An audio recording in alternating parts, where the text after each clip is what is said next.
Hi everybody, it's episode 145 of the Fleece and Harmony Knitting and Crochet podcast. This week we've got skunks on the farm. We have lots of projects to show. Betsy's back and Simone's done a whole new project and has a bunch of different color selections for us. And then we don't forget the Knitty Gritty.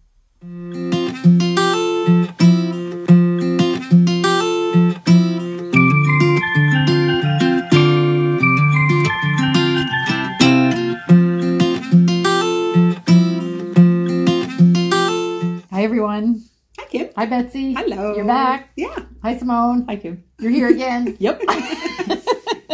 Welcome to episode 145 of the Fleece and Harmony Knitting and Crochet and Spinning podcast. And if you're watching this on the day that it's published, it's April 12th, 2024. And we've got quite a lot of stuff on the table. We got a lot of stuff to do. And there's new projects and old projects. And then we've got a new block for the That's right. blanket, which the newsletter people have already seen because we did the little sneak peek for them.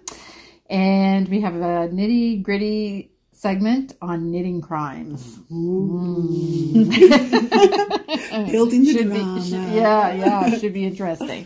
And I think Simone and I are going to spin for the harmony part. We are. Yeah, Ooh. yeah. So I think that's it. So we'll start as usual with the farm update. And did I say where we were recording it? No, you did forget. No. But Oh, okay. I didn't have the heart to interrupt. Yeah.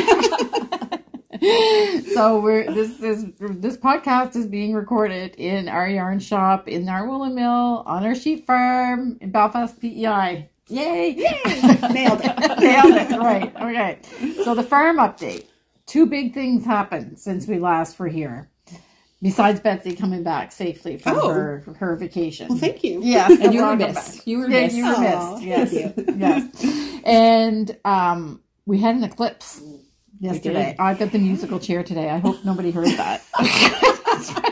It's these damn covers. The cover's over top of the faux leather below. Yes. Gets The a little pleather. squeaky. The pleather. Yeah. Anyway, but I'm sitting right at the microphone, so you'll just have to trust us. It's the chair. It's the chair. What was I going to say? Eclipse. Oh, yes, the eclipse. Yes, we had a total eclipse of the sun. You did. On PEI, which was total about 45 minutes or an hour away from here, and we had 97% coverage, and we thought it would be really awesome, but I thought it was I awesome. thought it was pretty cool. Yeah, I it mean, was we didn't cool. travel either. We chose to just stay home. I figured traffic and a lot of people were coming from off island to go to the area where it was going to be full, so we stayed home. But I thought it was kind of cool. So I didn't expect that it was going to be black. No. But I expected that it would be dark enough, like when you just first start to decide to turn your lights on in the evening, but it wasn't even that dark. And there was just a tiny little sliver of light because we had our glasses on. And I was surprised that it was as light as it was with such little bit of the sun showing. Well, I was going to say, it's pretty amazing when you think about it. You stick something entirely in front of the sun, it's still like blocking the sun is not easy. Yeah. That sun is powerful. Yeah, exactly. I have to say that the lighting was a little bit eerie. Yes, it was weird. It was a little strange. I was thinking about that a lot this morning, actually, because I was contemplating the color of the light. And then I was, well, how come when the sun goes down, it's never that color light? No. But I guess it's because it's more yellow, because the sun is still giving like an orange glow. But the sun there wasn't a lot of sunlight, so it was kind of like a gray color. It reminded me when in Ontario, sometimes you get that eerie lighting right before a nasty thunderstorm rolls tornado. Or sometimes tornado. Yeah. So if everything goes still and you've got that lighting in Ontario, you start paying attention. Yeah. So you want to peg down your tent. Yeah.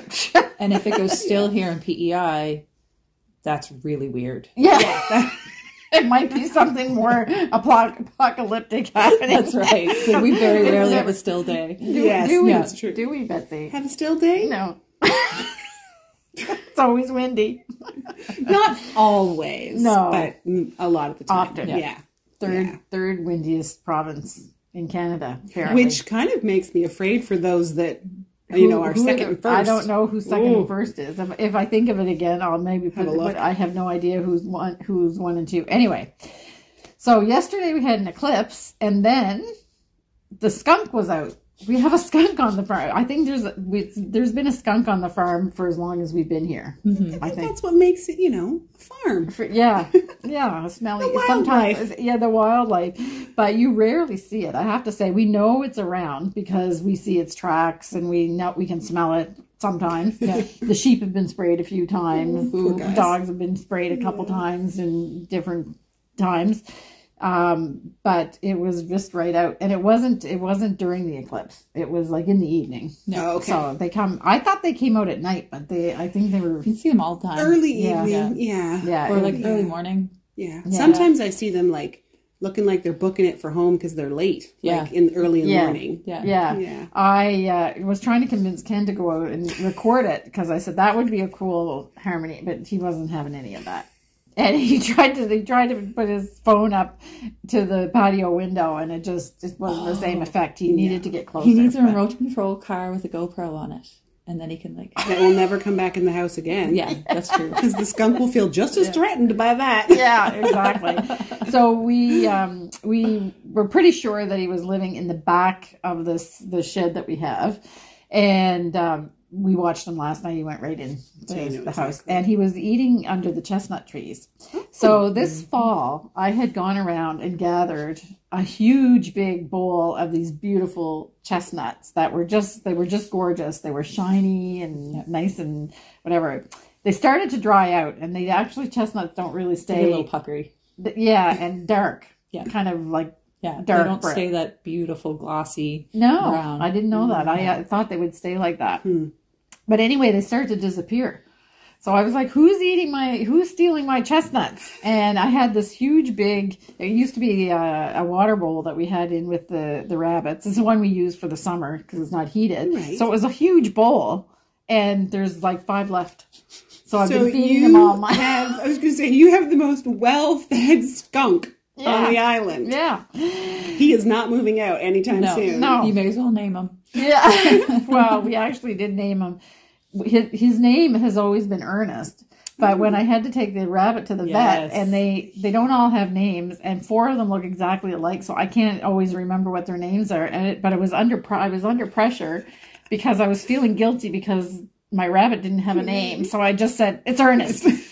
So now I have a skunk and a rabbit. Stuart the Stinker. Stuart, yeah. Oh, okay. Well, yes, I can change the skunk's name.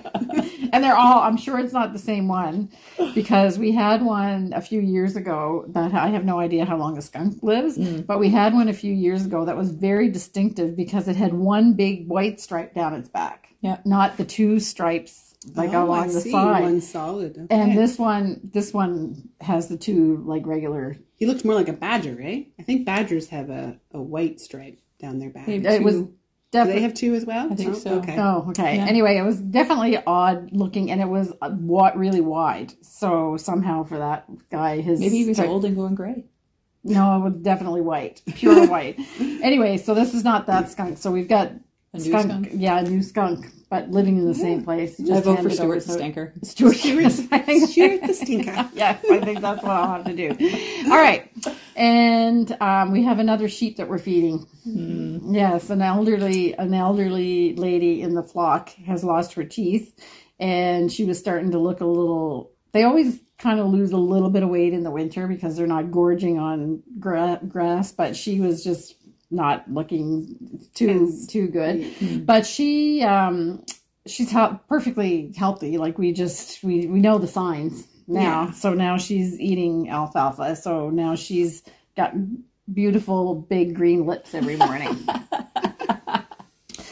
So anyway, so that's the farm. That's what's happening on the farm. So, and how was your vacation? Lovely. Was it good? Lovely, yeah. It's always good to be home, though. I always love returning to my own. Yeah, you had a little bit of interesting drive. There was a snowstorm. Weather on the way down was like a snowstorm to an ice storm to a rainstorm. Right. But on the way back and for the trip, it was beautiful. Yeah. So all good. All good. Yeah. And today it was snowing. Yep. I know. Yesterday it was 10. Yep. And next week it's going to be 20. Yesterday, I sat outside in my little lawn chair with shorts and t-shirt on in my sheltered spot and got some sun and read my book. Yeah. And today it's snowing. Yeah. You need to sit out with your snowsuit and but the grass and your new hat. There we go. Oh, okay. You're going to see that later. All right. So we should, I have to do this. If you're watching the podcast and you love us, or like us even are remotely entertained. Yes, entertained. Then we'll ask you to hit the subscribe button, because our subscriptions were going like crazy, but now it's kind of like slowed down a bit. So we know lots of you are watching because we see how many people are watching. So if you do enjoy us and you come, YouTube loves it if you subscribe. And that means that it helps our podcast get more views. So if you like us, then subscribe, and you can also click the notifications so you know when the podcast comes out. But I'll give you a hint: it's every Friday at 2:30. We're pretty regular. Yeah. I don't think we've missed 1 week. Good for you. Yeah. Wow. Since we started, it's 4 years. Well, I think we missed one. There was one, and that was it. That was it. So I don't know how we were able to do that, but anyway. And if you really like it, then share with your friends. So we're going to start right away with the projects. And as has become our habit, we're going to talk about what we're wearing before we start our new projects. So I'm wearing the Cornwallis sweater in Summer Light DK, which I think I've had this sweater must be 4 years old almost now. Yeah, really. Yeah, I think it was the first thing I knit out of Rowan yarn, and we got Rowan in 2019. So yeah, but I still love it. You get a lot of wear out of that sweater. I do, yeah, I love it. And you're wearing Arboreal by Jennifer Steingast, and it is in Cascade Rosalyn.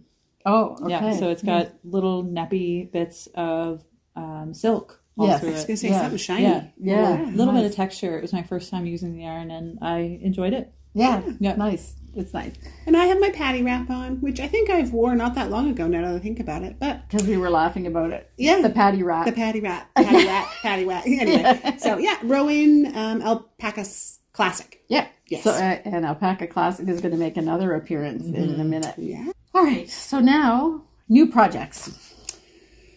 Well, not new. I'm going to talk about the Wallflowers first, because I got that at a hibernation last week, and you missed it, but Simone had never seen it live. No.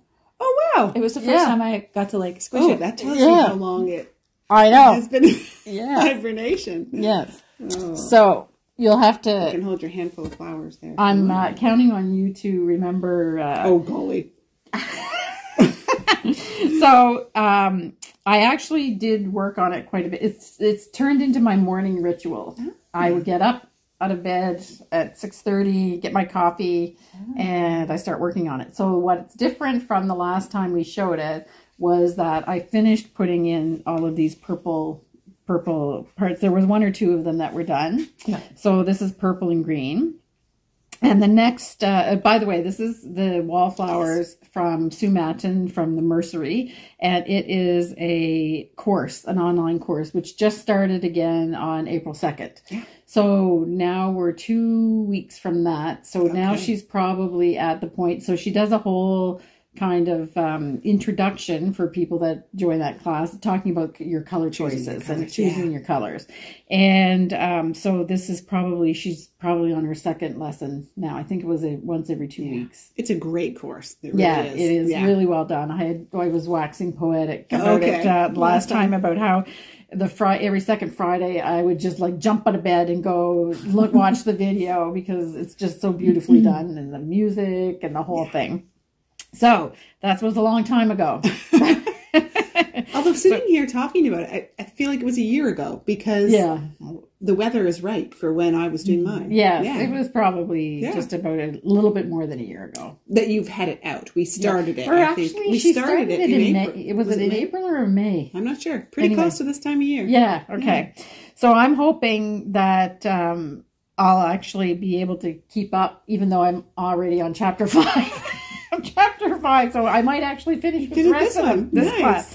So the next step is all of these huge big flowers. So last week I had actually done one of the flowers, because the last time I showed it before last week with you, I didn't want to come because I had done nothing. So I had done one of the flowers up to the point where you start to join it. Yeah. But there's 14 of these. Yes. So the way that it starts, obviously, is that you've got these two green colors in the center, and then you have a little peach. Just showing them the back. Oh yes. Sorry. There you go. Yeah. And then this is Rage. It's all done. Mine's done in felted tweed. And then the next step after you get those petals on is this little pop of blue, which is not... at the beginning of the course, you decide all these different colors and you label them as, you know, flower color 1, 2, 3, 4, 5 or whatever. This, I went off script because I decided that I wanted to put in more of the blue. But I love it in there. Yeah. So it's a real pop. Yeah. I love this whole project because there's so many colors. Yes. Yes. And then the next step is to do these dark burgundy, petals, and then you have 2 or 3 rows of joining stuff, what you would call the joining. The join, yeah. Yeah, so which I haven't. I was tempted to put this one in. Do you know what color you'll go? It goes to the dark. Yeah. Like it's either purple. I think it's a purple. It's one of these, I think, that it actually like will match up with. This is, it's either bilberry or amethyst, I think. That makes sense. So now I can see my blanket is starting, we talked about this last time, is my blanket is starting to morph into dark purple and navy, which is what I really because yours is moving like super dark in the center and then light and out to back to dark. Yeah, exactly. Yeah. And I explained last week that yours went opposite. Yeah. So that's it. So I'm working on it every morning. And it's going pretty quick. And I don't usually I can remember when you were doing yours, your production. So you did all the insides, insides, even if there was 100 of them. Yep. And then you did the next row on all of them. And then you did this like that. That's how I went. That's not the way I like to do it. I like to do the full flower. God, I don't have I'm trying to remember the larger ones. I don't know if I did that. I definitely did all the centers. Yes, I may have reached a point. Nope. I definitely did it production style. Did you? Was it that had the knitting needle with all the like little popcorns on it? Yeah. Yep, it was. 100 of them. Yeah. Yeah. I think it was 68 actually. Yeah. So I get bored. So I like to do the variety. And I don't know if it was you or if it was Simone I was telling the other day, is that certain colors, when I pick them up, it just makes me happy. You were telling me. Because I will talk about that later as well, too. Yeah. So the peach is not my favorite color. So when I was doing these, I was like, oh, I think I need something that make me happy. And then I would put a blue on one. And anyway, so I'm doing this production... But I will, till I kind of catch up. I just wanted to get this part done because this is where I stopped in the middle of this. I think for me, part of why I do production as well is because then you really have that step in your brain, right? Yes. Like then I know exactly what I'm doing. So once I've done the first 2 or 3, I don't have to look at the pattern until I've completed all those. That's exactly what I was going to say. And now that I hadn't crocheted for a long time when I started this. Right. So now I'm actually finding that doing the production is you're getting a lot of practice of the stitches. And I can see that my tension is improving and my consistency is improving as I do it. So there's a real value to that. Good. I think. Good. Besides just having that whole part done. Right. But there's, as far as, it's practice. Yeah. Exactly. And it's repetitive. Yeah. And so I'm finding value in that as well. So anyway, I keep saying every morning, Simone and Betsy are looking at me like, okay, because I'm like, I'm so happy I went open. She's so excited. It's like in the evenings whenever I leave, she's like, I can't wait to go in and work on my Wallflowers. Yeah. So my routine is the first thing in the morning, I get up and I actually go downstairs. I have a table that it's out on. It makes it easy. At this stage, you need it. Table. Yeah. And I shut the door so M doesn't come in, and then I do it while I have my coffee in the morning. Yeah. And then when I leave here at night, then I have a cup of tea and I do a little bit more, and then that's my 2 sessions, and then I do my knitting after that. So like about how long do you think you're spending on it in each of those? Just like half hour? Usually more. Oh, okay. Probably more than half hour. Oh, you enjoy your tea and coffee much slower pace than I do. Well, because I'm doing this. So I'm taking a little slurp, and then I'm doing this. So like this morning I got three of these done. Yeah, okay. And so they look small, but they do take some time. Yeah. So, yeah. Because there's like 10 triple crochets and stuff. And I'm using UK terms. Okay, so that's that. Beautiful. So, and, you know, we were talking about finishing things or whatever the other day as well. And how your mindset is, if you really don't, if for some reason, if you don't like it, or if you don't think you're doing a good job on it, or if you, whatever reasons that block you to finishing it. And I think it was the color. Okay. That one color that you got stuck on. No, well, just the color. It wasn't what I expected. And then you kept telling me, keep going. You'll see. You have to trust the process. We talked about that last podcast. I think now you're moving into your favorite colors. Yes. Is what it is. Yes. And so now I can, when I pick it up, I go, oh. I mean, it's a great thing in the sense that I love all the colors in it, but there are 16 colors in this project. Yes. So the likelihood that you are going to be in love with every single one of those 16 colors is pretty slim, because I don't know anyone who has, what's your 16 favorite colors, right? We usually have 2 or 3 that we know immediately. Right, so I think you're just starting to move into the colors that actually inspired you. And, you know, this is what Sue knows, and you knew, but I didn't know, is that you have to have the contrast. Like the difference of the colors that plays together, and that's what creates something that's not monotonous and boring. It has interest. Lots to look at. Yeah, exactly. So that's that. All right, and then we actually have a real agenda, because we want to do things in a certain order today, and I have the JasmineTea Shawl on there next to Simone. Yeah. All right. So I actually haven't done a ton, like half a row. Because I was busy ripping things out, but we'll talk about that later. Okay. So look at this. Still it's coming the JasmineTea Shawl. We're getting there. Yeah. So this would have been quite a lot of progress since you saw it. Like it. No. Nope. Don't mean to be mean, but nope. It's not. Okay, was this big? Maybe a section smaller.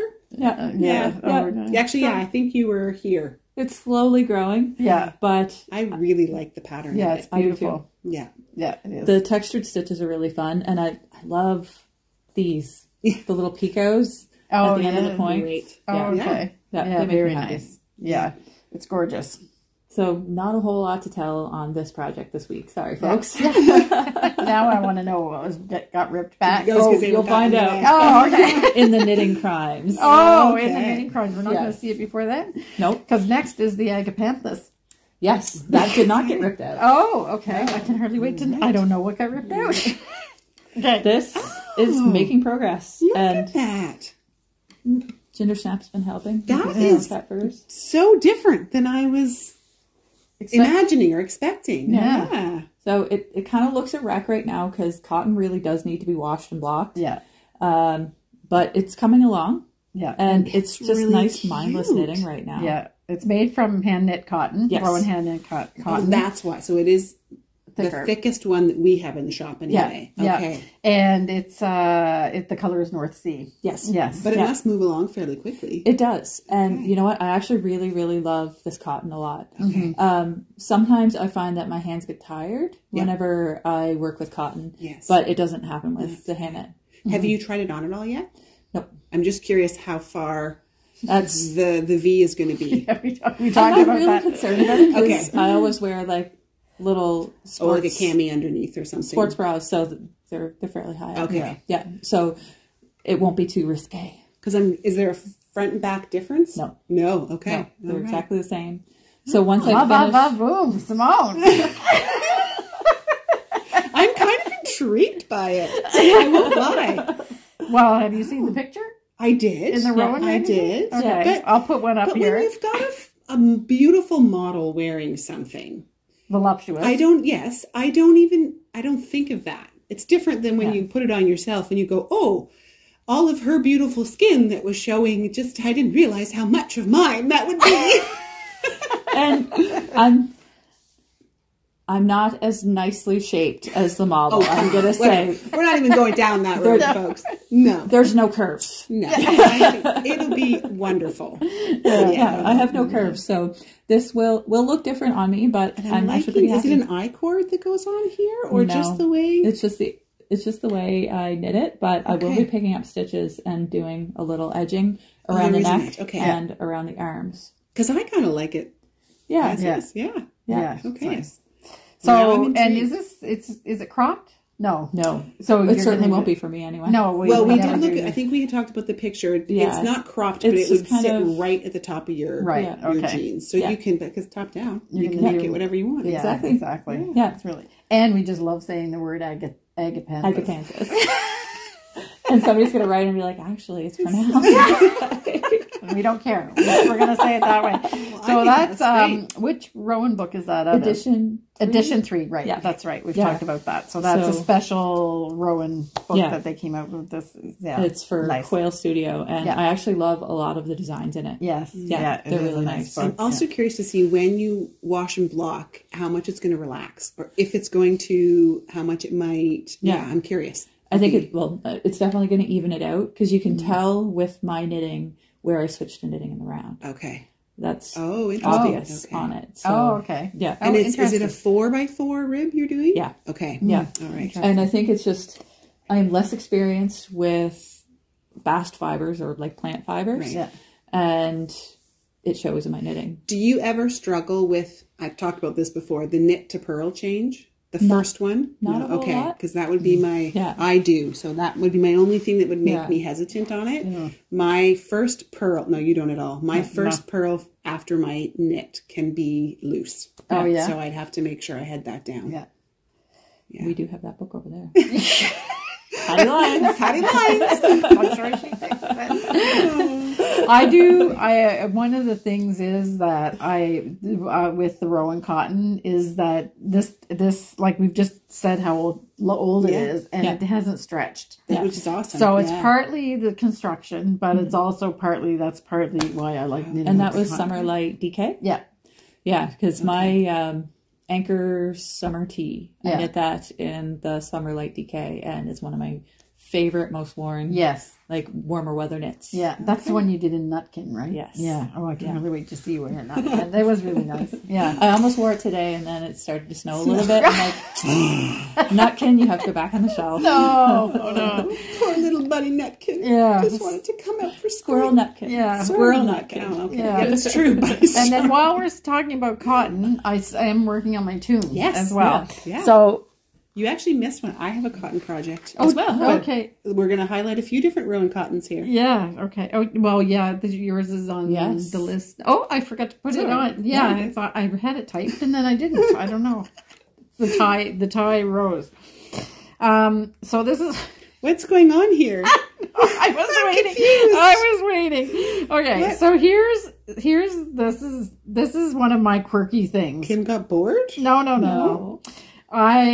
So you're supposed to, the front is finished, or sorry, the back is finished. So I actually finished one half of it. So it's just hanging out there on the needle. It's the back with the arm shaping, and then I had asked you a question in the last one about the length of the arm, and then I read the pattern, and you'd have plenty of time to decide how. Okay, it's almost optical illusion-ish. My eyes are. I know it gets you a little bit. Busy. Yeah. So, okay. So this is made out of the finest cotton that Rowan does. Which is the 4-ply. Yep. And it is in navy ink and blossom, which is a very light pink, but you can't. Yes. Yeah. And I'm going to run out of the navy ink for sure. So because I changed the edge, which we talked about last time, and we showed a picture. So I'm making a picot edge instead of just a garter edge, which the pattern calls for. So will that fold up? Yeah, it folds up and gets sewn underneath. That's going to be cute. Yes. So we have a picture of that, so I'll show a picture. So that was done, and then you're supposed to put this on a stitch holder, and and then knit the other one. And I'm like, oh, well, I can't bother to. And one get another set of knitting needles. Any idea how irritating I would find this floppy piece of fabric just like weighing down my knitting? I'm like, I was just laughing to myself because I knew you were saying something. I could not handle that. I knew it. I know you like I knit you. That's what we used to say. Oh my goodness. Anyway, so here is the girl that has all the tools. Yes. Putting it all in the same knitting needle. Putting it all in the same knitting needle. Because, you don't have, you have TBK as an option. Yeah. You could just use an additional cord. Yep. You could even resort to a scrap piece of yarn. No. I decided, why am I going to take it off? I'll just change so I did because this is in a smaller needle. The band is in a smaller needle, so I just switched off my needles off of. But doesn't the weight of it would drive me bonkers? Yes, I would be driven bonkers just thinking about her doing it. You're so funny. It doesn't bother me. Oh. It'd be like heaven. I don't know. So maybe we need to include this in knitting crimes. She's committing one. She is committing one. I don't think it's a crime. I feel like it's an ergonomic crime too, like the extra weight on the one side. Oh no, it doesn't weigh anything. Anyway, so this is going really quickly. This has moved along since I've seen it. Yes, because I was like forever down around like this. Yeah. Yes, exactly. And it's going so fast that I forgot to do one of the increases already. I knit right past where I was supposed to do it. Anyway, it doesn't really matter. So like in the body? Yeah, okay. It's really a slow increase, so it didn't really matter. I went 3 rows past where I was supposed to do it, and then whatever. Yeah. So that's tuned. So that's coming along. It's really coming along. Yeah. So I'm decided that I'm overdoing multiple projects at once. I can't. It does get a little hairy. So Kim can't do multiple projects, and I can't have multiple pieces on one project. I like just being able to keep your mind on track or one track and just do, and I don't get bored really. That's good. That's good. And now the crochet project and the knitting project is a good variety enough. Enough, and that's it. So that's two.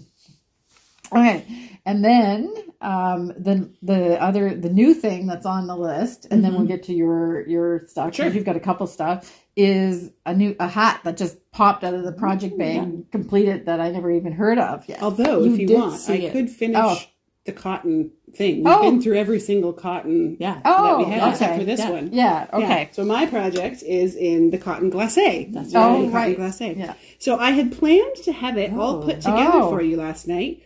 And I sat down to do it fairly late in the evening because the eclipse, we had to enjoy the eclipse and homemade pizza. Anyway, and I realized, I'm still short a petal. Oh, no. So I still have to make one more of the final large petals. That is not at all what I thought it was going to look like.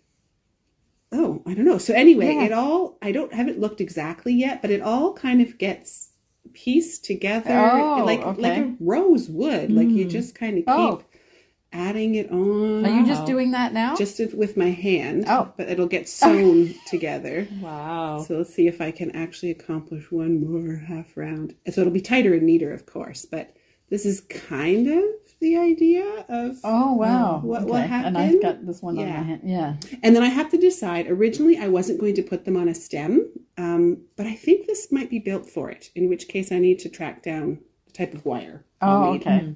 So what is, it's just a project just to have as a decoration? Just to have as a decoration. Originally, I thought I'd make like 100 of these and create a beautiful maypole wreath kind of. Yeah, that's not going to happen. I got excited, and then I realized that one of them takes quite a long time, and I enjoy doing it. It's no problem. But my visions of 100 of them is slowed down. So here's what would drive me bonkers about this. What's that? Not the crocheting, but how dusty it would get in my house if I. You just give her a good few whacks once in a while. No, I don't know. I really don't know. So I've never had I haven't had a crochet flower sit around. There is a Japanese restaurant in town that has one at their desk when you go to pay, and every time I see it, I think it's cherry blossoms or something of that sort that someone crocheted. And I was like, that is so cute. Yeah. So nice. Anyway, these flowers will never die, and they will not bother my husband's allergies. No. Assuming they don't get too dusty. Well, that could just be the difference in our housekeeping. Nope. Anyway, so it actually does look like the rose. Right? It will. Yeah. I mean, that's messy. So these little points are part of the little points. Okay. So it's been fun. So it's a great use, I think, for cotton glacé because you want a stiff fabric, and I've done it at a very tight gauge. Yeah. So the cotton glacé has been perfect, and that little extra shine. Yes, it's beautiful. Yeah. Yeah. It does have that luster to it. So that is the Rowan Cotton collection today. Yes, exactly. Okay, so is that the end of the love fest for Rowan Cotton? Yeah, I love that we got it all represented. Oh, I know. Fantastic. And it wasn't really planned. No, it wasn't planned at all. No, we all just found things we wanted to try. Yeah. Excellent. Okay, so now what are we going to do? Oh, yes. So now there's Simone's got a new project that we were with a different yarn. Yeah. So it was a new yarn to me. Which was really exciting. So it's Alpaca Classic that we're talking about. It is not new to me. No. That's what made me think of it actually, because I was long story longer. When we first started doing the book podcast, I would always knit. And remember that day where I was like, I have nothing to knit. And I went and I bought yarn and I was like at the Carter and knitting. You were casting on, I think, to try to get it going. This is what I started. And then it just kind of sat dormant for a while. So this is the Baggy Hat by Petite Knits. So completely simple. Yeah, totally gorgeous. Simple. But it's so light. Hats are so cute on her. I know. Yeah. I was looking through your design or your pattern website, and I was like, every hat she puts on is just so cute. Not the quite case with me. Oh, well. It's the exact opposite. I don't have a good head for a hat. No. Not a good hat head? No. Oh. So it's really, really simple. And it is Alpaca Classic held double with kid silkays. Gorgeous. So it must be this combination very, right very here, light. is it? Yes. Okay. It's very typical of me, isn't it? The colors. Well, no, I don't know. I don't know that I would say. I would not choose that typical for you. Oh, she's being cheeky. Yeah. Oh, she was going out of her comfort zone. Yeah. Kim and I are like, we're feeling tested. Yeah. I love this color. Yes. Yeah. So this is shade 121 in Alpaca Classic, and it has a name, but I can't remember which of the burgundies that it is, but it's that, and it's almost a perfect match with Liqueur in Kid Silkays. Liqueur. Yes. And Liqueur is one of my favorite Kid Silkays colors, but I had yet to use it. So this was a great project for it. And I used almost the entire ball of the Alpaca Classic. Yes. And I still have a lot left of the Kid Silkays. About half. Yeah. Yeah. Because this is, how many yards? This is 131 yards or 120 meters, and this is 230 yards. Oh, okay. So you've got enough to do 2 hats. Nice. If you get 2 from the kid silk. Yeah. Yes. Yeah, okay. Yes, you could get 2 hats out of the kid silk and 1 out of this. So did you use almost the whole thing? Almost the whole thing. Yeah. Yeah. Okay. Yeah. So now I'm curious what kid silk you could pull that you could maybe find 2 classics to go with. Yeah. So you could get 2 different hats, but still using the same kid silk. Yes. Well, see, you could always play with those 2 together. Yeah. Because that's going to totally change the color. Even though they're drastically different, it'll totally change the color. Now you're talking fun game. Yeah. So this is shade 122. I think it's called Purple Rain. Put those 2 together. Rain. Yeah. Prince. Yeah. Poor Prince. Okay. So you had some fun. I did. Yeah. Yeah. So we're gonna talk about so this is by Petite Knits. Did you say that? Yeah. Okay. All right. And if you're looking for a very easy, instant gratification project, this is it. Plus, the finished hat is so light. Yeah. But really, really warm. Curious. Bottom up, top down. Bottom up. Bottom up. Okay. Yeah. All right. So I've been wearing this on my morning runs because it's still a little cool here. Yeah, I'm wearing my wool hat. Yeah. Yeah. But it's nice because it's still breathable. Yeah. Yeah. It's very light. when I first saw it and held it, I was like, there's so much air in there. Yeah. So, I had it on yesterday whenever I was visiting my mother-in-law, and she was like, what is this? It's a dream come true. Nice. and I have to admit, it is warm. Yes. Yes, it is. It's deceptively warm. Yes. Yeah. As I climb red here. Yeah. Okay, so that's a combination, and then you've got all kinds of I other picked ones. a bunch of them. Yeah. Okay. So then this one. Oh wait, I'm pretty sure I've seen Simone pull that one a few times. Just a couple Is it blackberry? times. Blackcurrant. Blackcurrant. Yeah. Okay. Yeah. Blackcurrant, and I think Purple Rain is the name of this one. Yep. Beautiful. Okay, and this one must be for you, Betsy. Ooh. I didn't see it sitting there. I was like, oh, she missed one, but that's okay. Yeah, so 107, and I'm not sure what's the name of this one. I'm not sure. Is it peacock? Yes, It was inspired by your scarf. Okay. Yeah. Because there is one that I think is a slightly darker shade that I can see back there, but I think this is the one that's actually in my... Yeah, I think so. Yeah. Okay, Peacock, and this one is 582. Don't remember. It must not be Double one check that one for me too, just in case. Yeah, so 107. Yeah. So I don't know why I can't remember this one. It's been a day. Yeah, it must be one that I haven't actually really pulled out. 582. I don't know. I'll have to Put it below. Yeah, it's going around in my head. Okay, so we'll put it below. Then this Neutrals one for the neutral loving neutrals. folks. Is this the color that Petite Knits wrote? No, I think hers was kind of like a fawny brown. Okay. I was going to say, I could say Yeah, petite like a darker. knit, Sorry Nordland, Knitting for Olive. I feel like that's like all of them now. Right on trend now. Yeah. And this is 686, which I think is luster. But anyway, go by the numbers, or I'll put the titles. And this one is 127. I forget what the name of that. I don't know the Alpaca Classics ones as much. This one. This is another Betsy one. That's another one. Yeah, I love Not this one. quite my hot lips. No. But, you can't wear hot lips every day. So this one is 125, and this is 583, and I think this is blushes in Kid Silk's. This is really nice. Yeah, that would be. That's a Kim color. Yeah. Yes, it's almost this right here. Yeah, it's lovely. That's good. And this one. I like this one too. Yeah. So I think that this is 653. I recognize that number a lot. Shadow. That's one of your favorites. I think, it is. Right? It goes with a lot, doesn't it? Yeah, and I knit the Knitting for Olive Little Bear caps out of that. Yeah.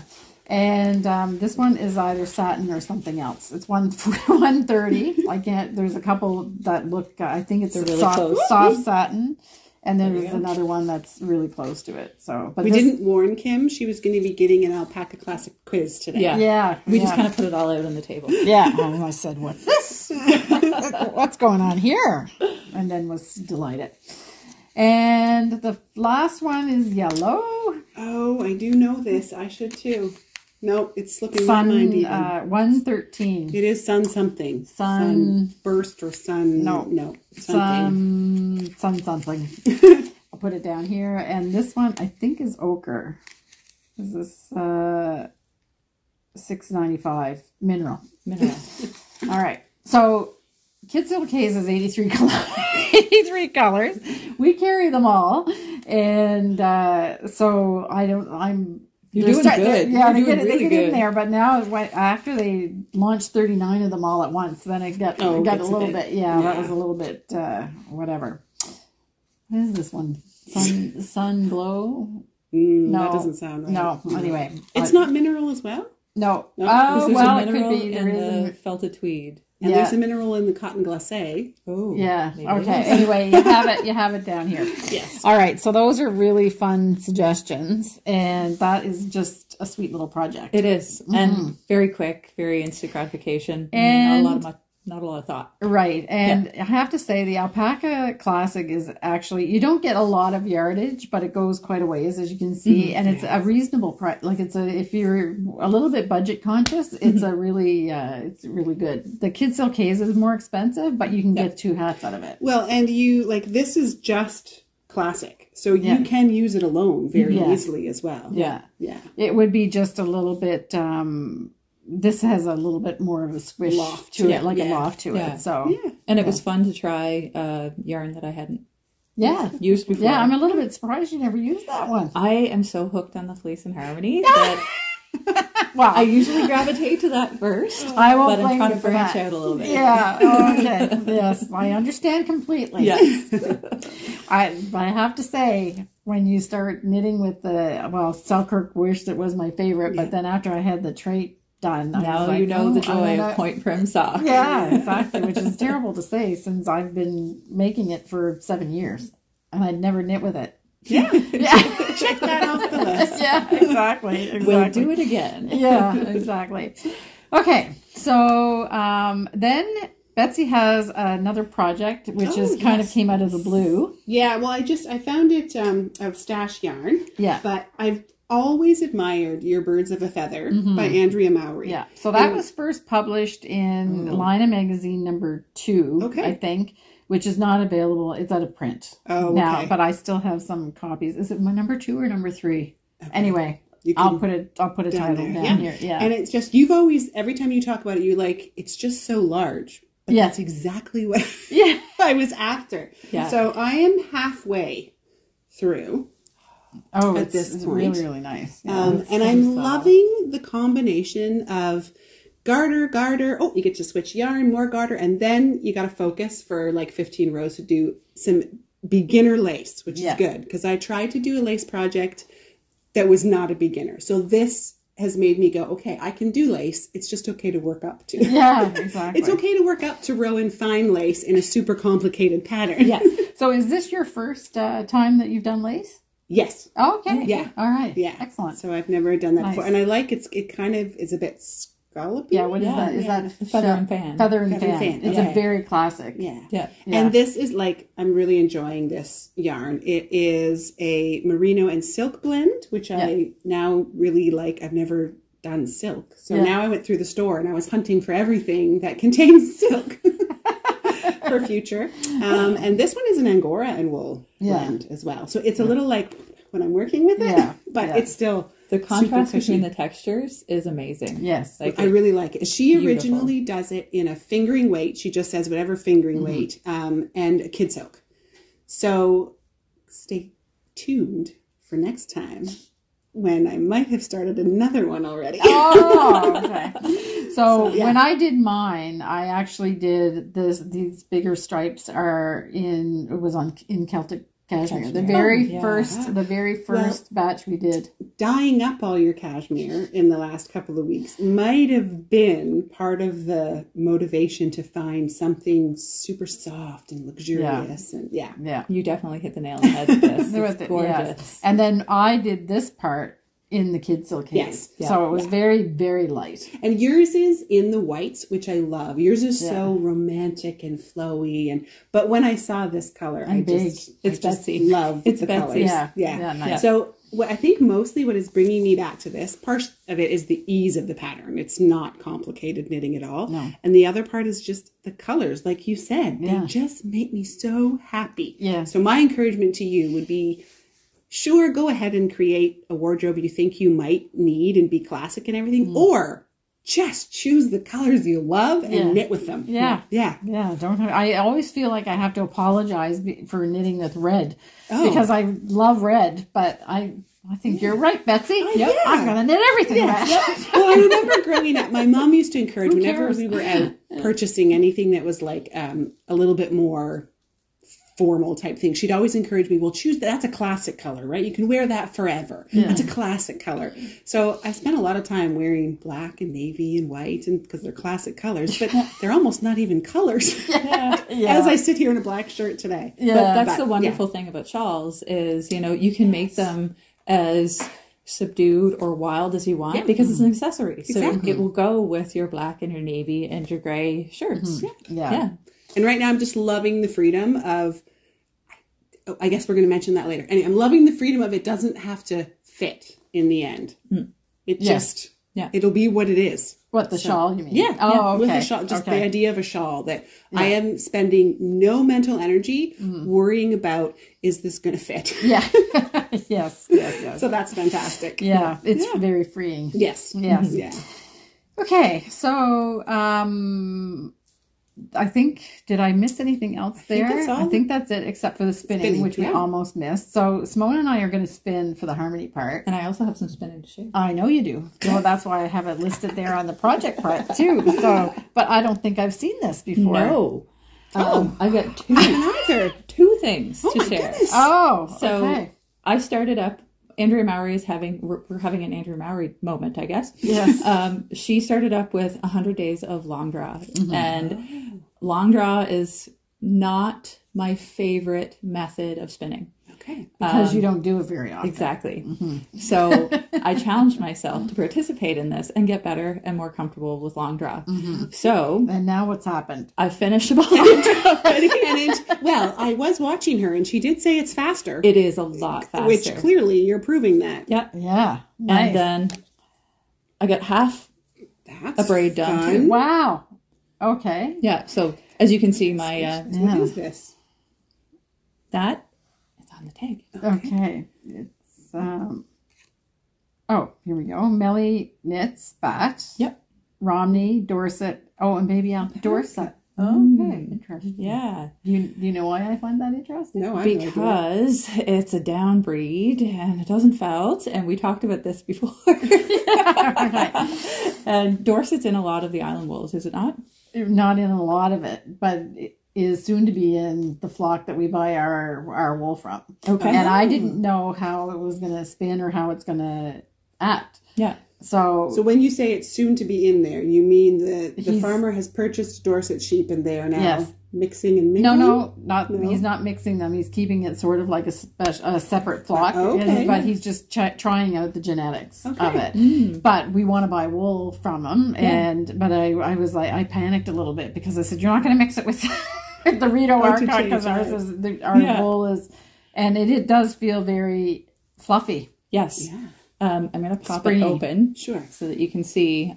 As you can see, I'll have to take a picture up close, but it's definitely less even than my typical spinning method because I have a little... So that has nothing to do with the fiber. That's you learning to spin long draw. Me getting more comfortable with long draw. Right. So I am getting much better because I used to spin really fat yarn whenever I did long draw because there's something truly terrifying about letting go of that control. Like when you just that distance. So in the harmony moment or the spinning moment, we'll show that. Yeah. But So how many ply is this then? Just two. Okay. Yeah. So yes, it is. I would definitely say thicker than what we've seen you coming with. Yeah. But then this is a lot finer. Already, you're already going down. I'm already going down.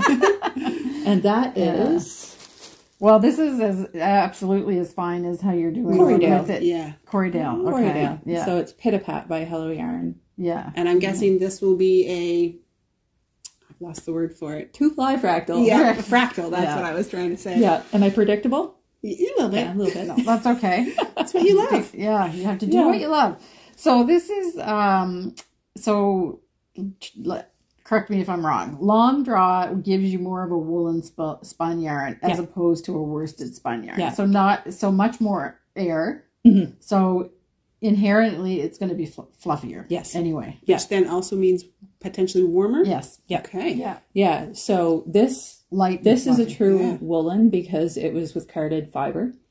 We're getting into the nitty gritty of spinning here. Yeah. And this is a semi because it was a long draw, but with comb top. Oh, okay. Yeah. Okay. So we've talked about this a little bit before. So if you spin from a bat that came off the carder, you can make that finer and kind of a semi-worsted if you want, but it lends itself well to this kind of treatment, right? And it keeps the fluffiness. Yeah. And then if you, on the opposite end, if you spin a comb with comb top that's already been carded and combed, and you even do a long draw, you're still semi-worsted because the processing of the fiber has taken out most of the air. Exactly. I see. Yeah. So, Okay. so this, but this one you would say is a true woolen. It's a true spun, woolen. Yeah. because it's come from It's a carded bat, and spun using long draw. Right. Okay. Yeah. Supported Interesting. long draw, I have to say, because What's that? I do need the little taps with my fingers.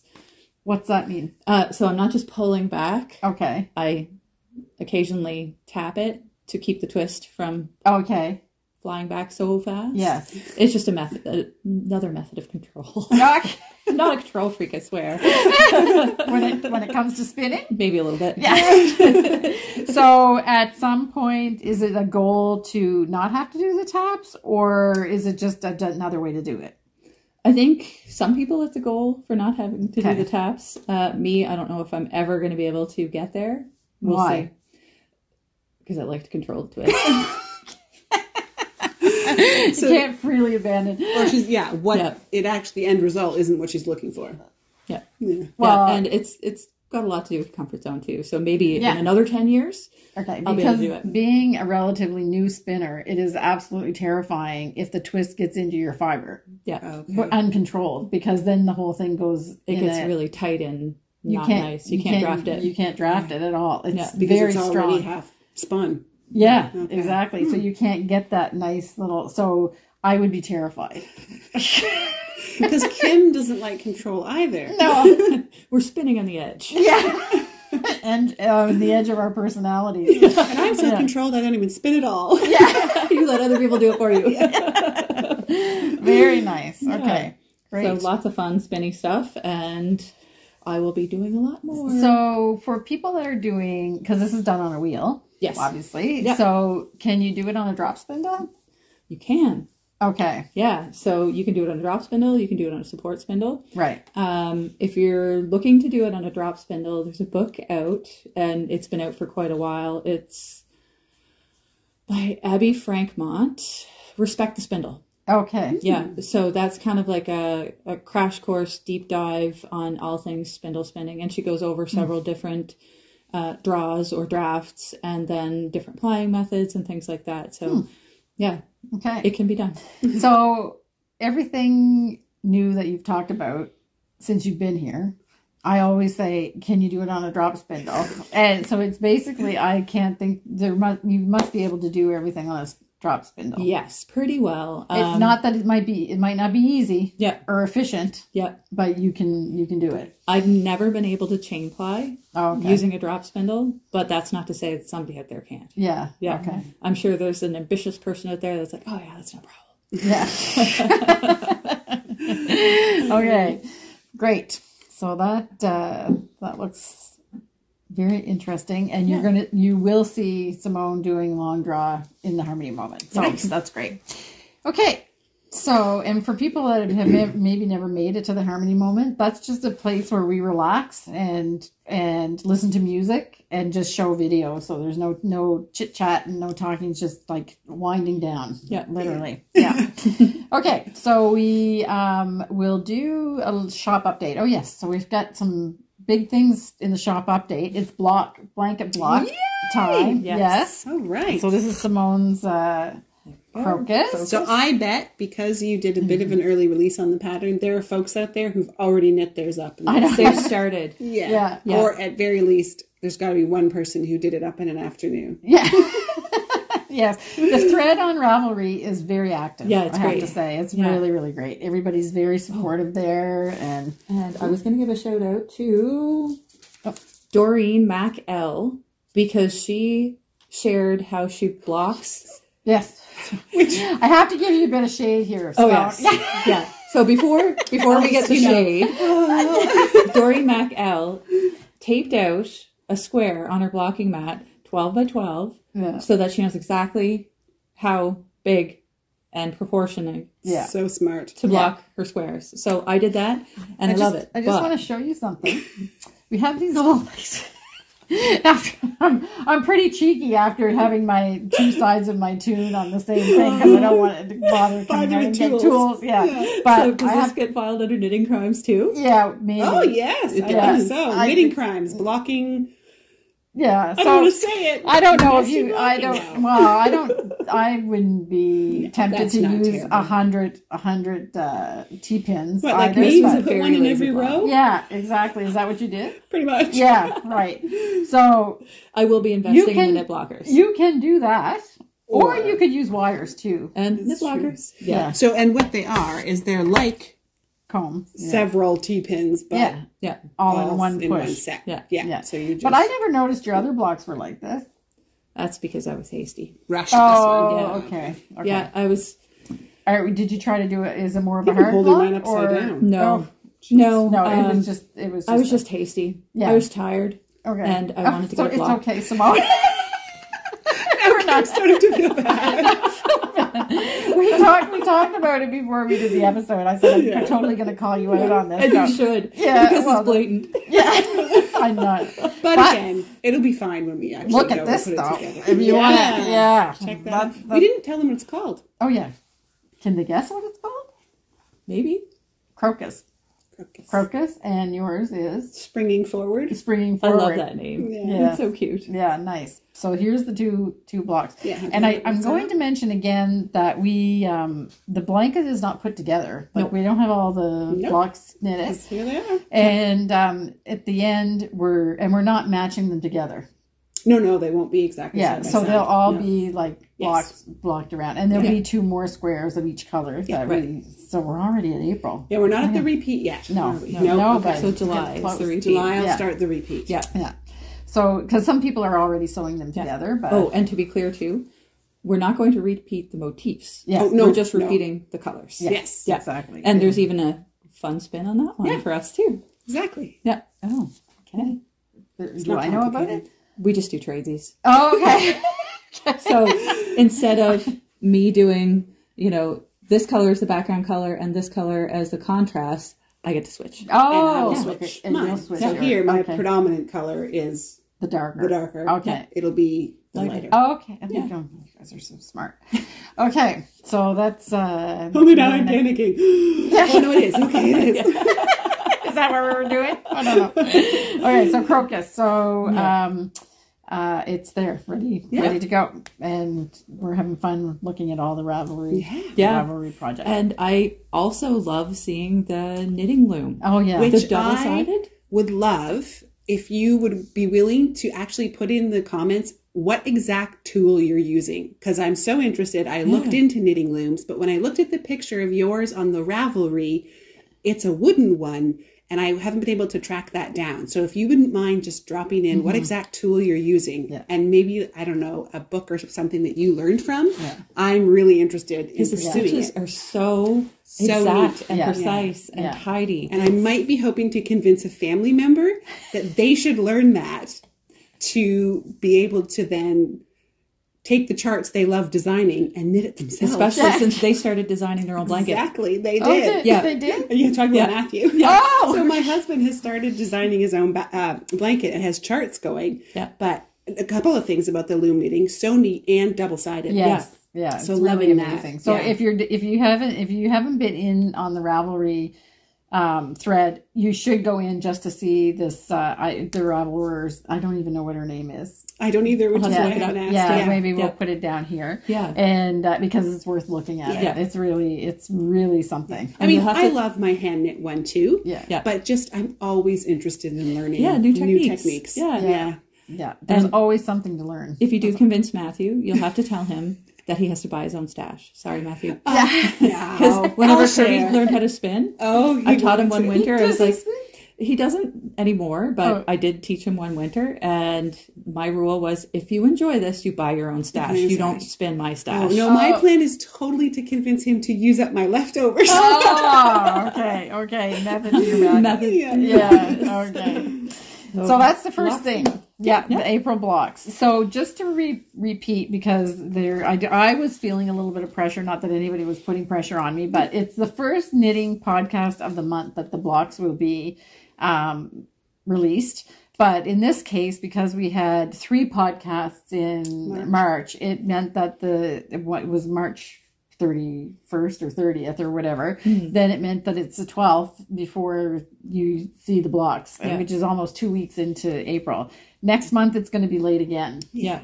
But you'll be okay. But you'll be okay. You still have a month. Yeah. It's a month between. It's always. I think it works out to the 10th of May. Yeah, and then it starts coming back. Back so we didn't forget about you. No, we didn't forget about you. Exactly. It's just we have our own schedule. Yeah, that's right. The schedule we decided on before. Yeah. Okay, and then oh, sorry, I just. There's a window right here, and I don't know, for whatever, I must have been my hair. I thought somebody was coming in the door. Oh. The door I'm telling you, it's been really crazy here this morning. If you're watching our hair deflate and our makeup start to drip. Yes. So we record the podcast in the shop on Tuesday mornings. There's never anybody here on Tuesday mornings, I have to say. The only guy that comes up is the UPS guy, Justin, and we always know that when he's coming. Yeah. So we make a break and we get one every now and then. We get a customer. Today it's been nonstop. Yeah. So we're it's half in spot. Yeah, exactly. It's going to take us the whole day to do this. And if you see some edits or whatever, then that's what's happening. Yeah. Which we love that customers are coming. Don't get us wrong. Yeah. But we actually scared the first one that came because we saw she pulled in and then sat in her car for a while. So I don't know, she probably was on the phone or something like that. And when she came in, she was like, oh, I'm sorry. And I said, no, we've been waiting for you. And she thought she was going to be on the podcast. So we were like, no, we stopped the recording. You don't have to worry. We don't set up to trap people. So we will set up and wait for you. Yeah. So anyway, it's been kind of funny, but it's just been crazy. Yeah, we're not candid camera. No, and it's a Tuesday. I was trying to think of what the name of that was. Yeah, candid camera. Guess what? Sit down. Have a seat. Yeah, we're going to ask you questions about knitting. All right, shop update. So so we have the blocks, and the color is purple coneflower and crocus. Yep. A lot of you have already bought your colors for your blankets. Yeah. If you're just joining on to the bandwagon and want to know what all the other colors are, all of the patterns that we've presented so far are there in the collection called the Fleece and Harmony blanket, and all of the colors are listed there in the description of the blanket for the whole year, so you can join us anytime. Yeah. And then I have Alpaca Classic, but we've already showed the Alpaca Classic. So we have every color that they make in Alpaca Classic, and we have every color of Kid Silkes that they make, which is 83 of them. So you're bound to find a combination of your own that you'll love. And I just have a little note here to talk about felted tweed, because felted tweed is what I'm using in my Wallflowers blanket. They have 53 colors of felted tweed, I think, and we have all of those in stock. Anything that they're making, we have it. So if you're looking for obscure colors that maybe you can't find at your local yarn store or whatever, we have it because we have everything they make. And we also have the felted tweed color. I was going to say that too, including that as well. Yeah, exactly. And the final thing I wanted to talk, or not the final thing, there's a bigger thing to talk about, but another thing I wanted to talk about in the shop update is that we are carrying roving for felting. So we have a smallish selection because we're just trying to get into it and see what's happening. So it's made from merino. That it's not superwash because that doesn't felt. That's the whole idea of superwash. So it is merino. It's not our local wool, but it is very fine and very nice to work with for felting. So we have 20 colors, and we sell it in two sizes. We have 50-gram bags, and we have 450-gram bags. So if you need bigger quantities, we have all 20 colors in both of those sizes. So you can check that out on the website. And then finally, we have, now that was my hand. Did you? Did you? I did. Okay. We're a bit silly today. Oh. Now my hand is sweating. Honest, it was my hands. I can't believe it. Oh, dear. Okay. I haven't been able to do that since I was 6. Anyway. All right. It really is going downhill. So the final thing is a very classy yarn called Rambouillet. Yes, so we did 4 or 5 colors of Rambouillet. Yeah. Well, so including natural, there was 5. Yeah, so we had 5 colors of Rambouillet. And if you've been watching us, then you know that there was a whole story around that. We had some problems with our machinery when we went to do it, which we didn't notice with our own wool that we were spinning because it was more resilient, let's say. Yeah. But the Rambouillet was so fine that we had some spinning problems on it. It magnified any inconsistencies and any issues we were into with the process. Yeah, exactly. So we actually just abandoned one batch, and then we had a second batch, and we thought that it was a big improvement. It was a big improvement. Yeah. We mailed that out to people that ordered it, and then we started to, Betsy was knitting with it. Yes. And so she says, well, there was a few bumps in it, and it's unspun, like underspun areas. And we made a third batch. And on the third batch, we actually got something that we would be proud to send out. Yeah. So we sent everybody another batch, of what they ordered, except for customers that had asked for a refund. So that was fine. We had refunded customers, but customers that didn't complain about their Rambouillet, we actually sent another batch out. So you got double your batch. Now we feel brave enough to try some more colors and expand a little bit. Yeah. So that's like full disclosure on what happened with the Rambouillets, but we got to figure it out. Yep. And now I was going to say it's perfect, but it's nothing we make is perfect because it's really small batch production, but it's something we can be proud of. Yes. And so we have 4 new colors coming out. Yes, we do. Yes. So we are introducing Take the Fairy, which is a beautiful icy blue. We'll have a picture for you to have a look at it here, because at the moment it's literally in the pot. Yes, we're dyeing them right now. Yeah. So Take the Fairy, which is a beautiful icy blue. We have Crocus, but we're doing it a little different than our regular Crocus, a little deeper. So you can have a look at that. We're doing Seagull, and then we're doing Spruce. So it's a batch of 4 different colors that all play really well together, or on their own. And because it's such a trend and we're all just loving it right now, and I'm just getting on the bandwagon, we've matched it up with some kid silk colors again, that you could do them together. And we're even going to make some pattern suggestions, or at least one for sure that we think would go really well with the colors we've chosen, and doing that kid silk Rambouillet combination, because it is a DK weight. Yes, it's a DK. Yeah. And it's very interesting because it's very white to start with. Yes. And our yarn base that we get from our local farmers is not that white. It's a different color. More of a creamy kind of color. Yeah. And this is very white. So it takes a little bit of adjusting on the dyeing side as well to get the colors to turn out beautifully. They are a little more tonal than some of ours, just the way the wool takes the dye.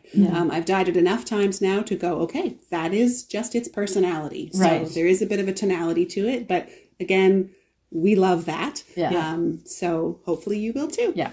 And it's called Roseberry Rambouillet. Yeah, Roseberry Rambouillet. Yes, exactly. I actually found the Roseberry Road. Yeah. You only just recently found it? Only just recently. Oh, wow. Yeah, because I ran on it. You were running way up there? Yeah. I joined the running club. Yeah. Oh, okay. You didn't start at your place. No. Oh, okay. I was going to say, holy smokes. She actually fainted on the road. I was feeling ambitious, so I went for a run to Belfast. Yeah. She doesn't live close by. Yeah. I panicked for a second. And not only that, there's the Caledonia Hill. I was going to say on the massive hill. Yeah, exactly. Folks, so, I have to tell you about this hill. It is my favorite hill ever that I have run across in a vehicle. Really? So yes, because never in my life had I seen this sign. There is a sign at the top of this hill of a vehicle literally launching itself into the air. And I was like, it might have a little peak. I was like, what is this sign? It is because the hill goes up a significant way and immediately, like, it is literally just a hump. So you almost like teeter-totter your vehicle. But you can get that idea. If you go fast enough. Yeah, so they're warning you not to do that. And it terrifies my daughter. Also, there's that hates it. little section with the crosshatches, because they widened the road just to give people more space. Yeah. And you can't see over it. Because of those crosshatches, it's called Ladder Hill. Colloquially. I didn't know that. Okay. Anyway, best hill ever. Yeah. Ladder Hill. You won't find it on a map, but ask a local. Yeah. They'll know. All right. So, Rambouillet. Yeah. Raspberry Rambouillet. Yeah. Roseberry Rambouillet. Right. So now we're going to do the nitty gritty. And this is a section where we talk about technical stuff about knitting. And we've decided we're going to do knitting crimes. I feel like you need like the... Yeah. Exactly. I need to find The old Law and Order. Yeah, the Law and Order. Yeah. Our brains are at least in sync today. Yeah, exactly. And we had a couple, but we started brainstorming about what knitting crimes are for us. These are what we think are knitting crimes. Yeah. But you usually pay the price. Yes. If you commit these crimes. Yep. So are we going to do the most obvious one first? Yeah. So anybody that's watched us for any amount of time knows that for us, it would be not gauging. Doing a gauge swatch. Yeah. Yeah. Unless you really, really don't care. Yep. Yeah. But even then sometimes. Burn. Get you. Yeah. You got caught. Oh, I got caught. Yeah. Yeah. Somebody that should know about this, and this is how this conversation all started. Yeah. Because you are a good swatcher. I am. I swatch for almost everything. Yeah. Because you decided to do what? I decided that I was just going to knit a shawl. And we're like, it's a shawl. It's a shawl. Whatever. Yeah. It's worsted weight. What could go wrong? And? Well, it went horribly wrong. Actually, no, it wasn't terrible. But I wasn't happy with the fabric it produced. And it was no fault of the yarn or the designer. It was just the combo of the two didn't work. And this is where factoring in like the fiber prep or the fiber type comes heavily into play, because this pattern was written for unspun yarn, but it was listed as a worsted weight yarn. So I grabbed my favorite worsted, Selkirk worsted, and I started knitting, and the shawl was going to be too small. Yeah. It was going to be You kept too saying, I think small. I'm making a shawlette. Yeah. And I wasn't happy with the shawlette because this is supposed to be a gift for somebody. And I want like a big cozy shawl that they can just like wrap in. Yeah. You know, and that wasn't the texture that I was getting. I was happy with it, but it just wasn't what I had envisioned. Right. You would have needed to knit the whole thing 2 times over. Yeah, and the way that this particular pattern worked is you cast on all the stitches for the widest part, so you were and then narrow it. Okay. So there was no fixing that. No. So I ripped it. Because when you ended, it ended. Yeah. Unless you were prepared to do a big border. Yeah. Which would have been a lot. Yeah. No. So, so the point of this one is that, because usually I'm say that too to people. Well, it's a shawl. Like, don't worry. As long as you don't mind, like there's a little variation. But this case, it was an unspun yarn. Yeah. Is something special. Yeah, and I have to say, this is probably the knitting crime that I get burned with the most. Oh. Yeah, because I'm like, oh, okay, you know, like per 100 grams, it works out, it's all good, but I don't look at like the fiber content or something like that. And or the prep. Yeah, the fiber prep. Exactly. Okay. So would you think that, because I'm just thinking about an unspun yarn in worsted, that's pretty fine for an unspun yarn. It is. So for me, that would seem like it's a delicate yarn. It is. So do you think that if you were knitting with an unspun yarn in worsted, that your tension would be looser because you'd be treating it more delicately? Yes. And also the fact that the unspun tends to poof more. Yes. Okay. Yeah, it's a lot loftier and airier than actual yarn can be. Yeah. So it would be very hard to reproduce the texture of an unspun with a spun yarn. Right. So that was a... Yeah, I would say that's knowing... So part of the crimes is the swatching. We were going to, or gauge swatching. Yeah. But the other one is anticipating the fabric. Like if you're going to make like dramatic change, because we actually spin... Selkirk worsted is the weight what that we're referring to, but it's also a semi-worsted preparation, which means it's quite smooth and twist. Like there's a lot of twist in it. Yeah. So if you're going to change, and we're all about yarn substitutions and do whatever you want, but you have to think about it for a minute. Yeah. Like if had a situation which turned out okay, but I was really surprised what the difference it was with my hinterland sweater. It was knit in superwash. Yeah. And the weights of the yarns were similar. Exactly the same. But it's a superwash behaves very differently from a worsted weight, natural, like a untreated yarn. That was like this case with the unspun. I think in hindsight, if I had paired it with a Kid Silk's, I would have gotten away with it. Okay. Because it just gives it that little bit extra fluff. Yeah. And I think it would have been doable then. So I'm going to have to play with that a little bit and see what I can get away with, because sometimes you like to be risky with your kinds. You like to live on the edge, and that's why you get caught. And then what I did, kind of in the same idea, is I just assumed because the Angora is fuzzy, that it would behave exactly the same as a Kid Silk's. Oh, yeah, no. But it doesn't, because Kid Silk's is a core yarn. Yeah. And then the fluff is, I don't know, is it one that's it's blown into? A brushed one. Yeah. Where this Angora is still a spun yarn. Doesn't have a core. It's all spun together. And so it's fluffing, but there's not as much air in there as would be in when Kid you Silk. when I did this with the Kid Silk's, this is completely open. Which I know now. Yes. We'll see it next time. Yeah. So I'm okay with this, and I'm liking this, but it isn't going to be as big and as airy. It's definitely a bit denser. And I think even because the silk, it's drapier. Yeah. So it's not going to like kind of fill up around my neck the way I was imagining. Mine's like a cloud. Yeah. Where this isn't going to quite be like that. It'll be warm and cozy, but it's not going to have that cloud element to it. Again, because I put silk in, which is totally different than 100% wool. And so again, just playing with different fibers, they'll behave differently. Right. Yeah. Right. Yeah. Interesting. And to that point as well, the Forest Land pullover that I wear frequently on the podcast, I'd originally bought the yarn that I used for that for an entirely different project. And I got burned with the same thing, because while the specs were all the same, it was wool versus plant. Yeah. And the drape is totally different. Yeah. So the wool has lots of bounce and structure, and what I actually needed for the project was the drape. So even though the specs matched, totally different fabric. Right. Yeah. And I found that out when I swatched. It was like, ooh, no. Yeah, so you swatched in that. You didn't commit the crime. I almost committed the crime. So I swatched and you thought about it. This isn't going to work out well. Yeah. So I shelved it and I used it for something else. And the other project is still on my to knit list. Yeah. And we get a lot of people asking us if to switch the yarns, if it's the pattern is done in a cotton, can I knit it in wool? Or if it's done in wool, can I knit it in cotton?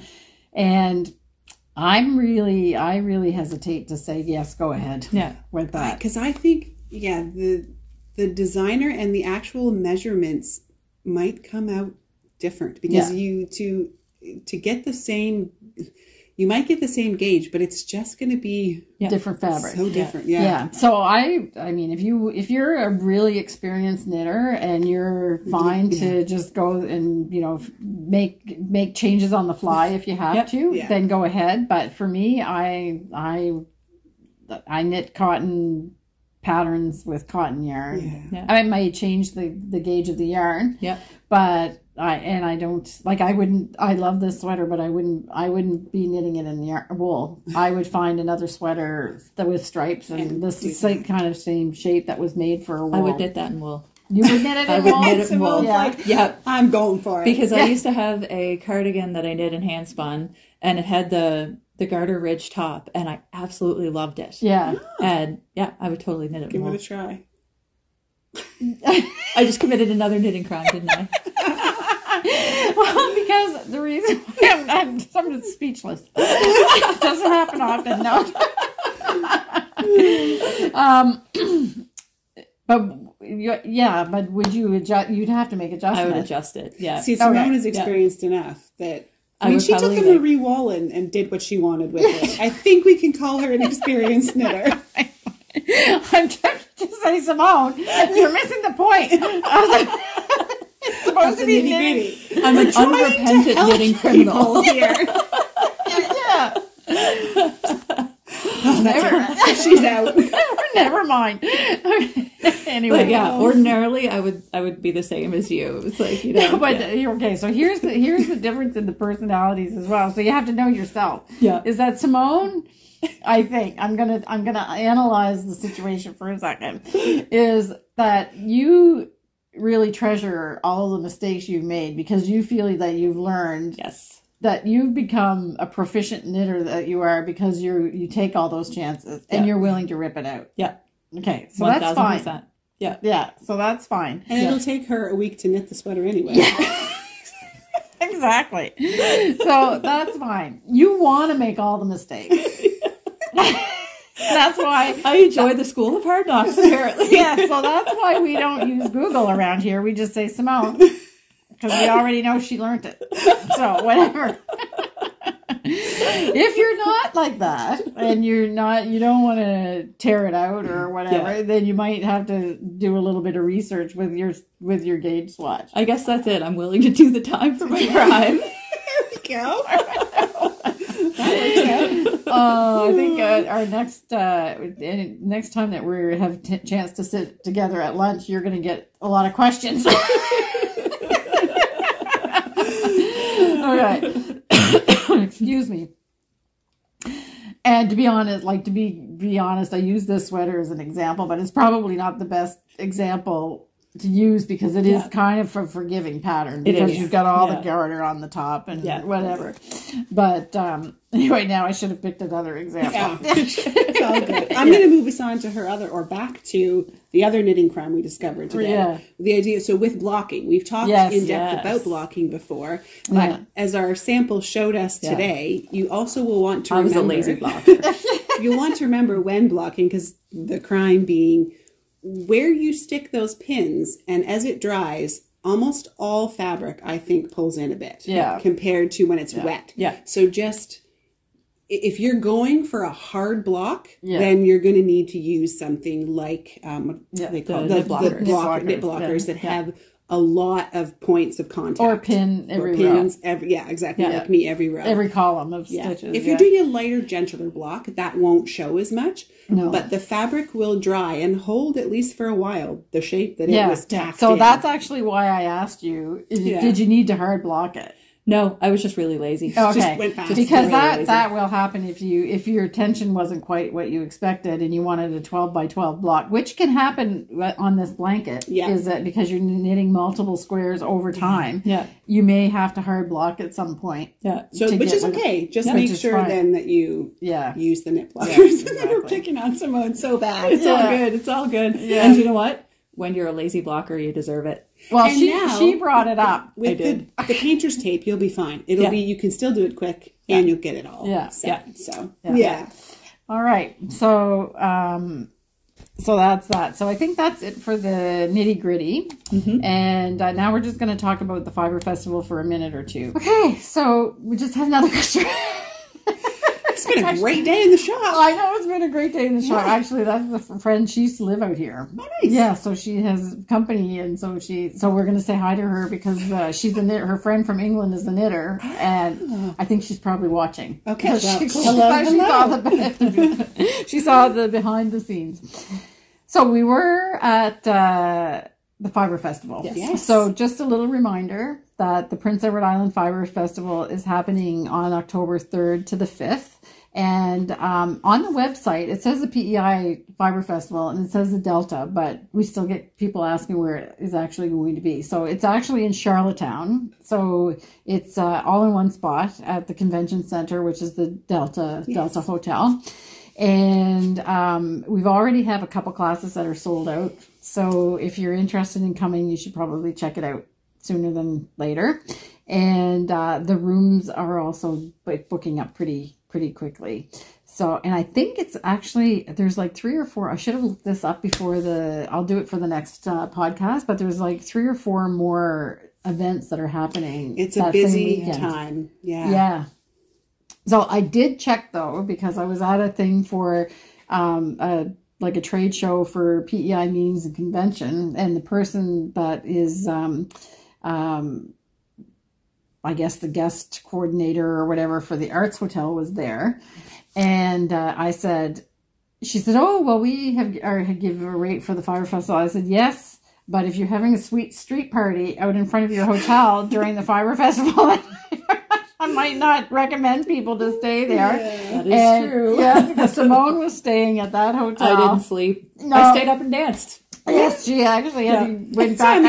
If you like to knit and party. Yes, it looked like New York City It did. in front of the hotel. Yeah. So I asked specifically, and they're not doing that again. Okay. So I think you're the only one that didn't. Or you're not the only one that got no left sleep early. that night. Yeah, exactly. So they're not doing that. So you don't. If you had booked at the Arts Hotel last year and said I'm not doing that again, then I checked it out for you. Okay. It's okay. So I think that's it for the podcast. Yeah, so Simone and I are going to do some spinning for the harmony part, and we'll see you in 2 weeks' time or next week if you're watching for the book Harmony Reads podcast. So have a wonderful 2 weeks with all of your crafting and everything that you do, and we'll see you next time. Bye.